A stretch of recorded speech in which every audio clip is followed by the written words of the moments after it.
This is Andi Purewal for Boxing News. We're here in Sheffield and I'm joined by Josh Padley. Josh, good to see you. How are you doing? Good mate, yeah, all good. I'm glad to hear. Obviously it's fight week for you, so I don't take up too much of your time, but another step up, another big fight with a more recognised name in Reece Bellotti. Talk to me about why you feel like this is the correct step at this stage in your career. Yeah, first fight down at super-featherweight. I think it's a perfect fight to make a mark on the super-featherweight division as well. Reece has obviously tried and tested and proved his point many times. Again, he's coming off a loss, but he'll want to get back to winning ways, so perfect fight. Bellotti obviously a fan-friendly fighter, somebody who likes to engage, come forwards, aggressive. I'm sure you've watched that Ryan Garner fight previously. What did you take away from it? How many kind of holes did you see that you feel you can exploit the way that Ryan Garner did? I mean, you always got to adapt in there. I think he might change his style up completely because it didn't work for him. So you don't know what Reece Bellotti is going to bring. So obviously there's bits that we've worked on in the gym, but I'll find out on Saturday night and just adjust as I need to. Do you feel like it's a type of fight where it comes down to the work rate, it comes down to trying to outwork somebody like a Reece Bellotti, which in the past for some fighters has proven to be more difficult than what it might seem if you just say it out loud? I think so, yeah. If you look at his style previous, he does come forward and apply the pressure, but I'll be ready there to meet that pressure. Obviously with his stoppage defeat last time out, he took quite a bit of a beating as this fight went on. Do you feel like there's some demons there that you want to exploit and you really want to make a statement and take this out of the judges' hands yourself? I mean, don't get me wrong, it's always nice to take it out of the judges' hands, easy night, but don't overlook it. And like I said then, as much as he did lose last time, he'll want to get back to winning ways, so I'm his opportunity to get back to winning ways, so got to be mindful of that. I know it's always one fight at a time, Josh, but victory here, where do you think it leads to? It's interesting. Like I say, I haven't thought too much ahead. I've got a big job on my hands with Bellotti, like I say, new to the super featherweight division, so we'll get through him, and then exciting times really. There's some big fights out there. I know you've still got a few days left for the final cut, if you will, but how have you felt making him super feather? Oh, good. I mean, last time out we did 133, going for 135, so £3, and we've had a 10-week camp this week, so all good, and like I say, hit all the check weights perfectly, so excited. So I'm going to throw a few names out there for you. Do you have an interest in that British title held by Ryan Garner?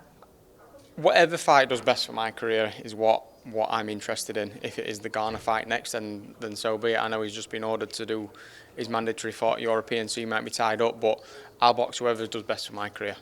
Another name which came to mind on my way up was potential fight, an all Yorkshire fight with Josh Warrington. Do you think that's something which could be proposed to Eddie? I mean, it could be. I don't know if Warrington would be looking for a bit of a bigger name to try and for his send off. I know he's spoke about and teased retirement and actually retired and then come back.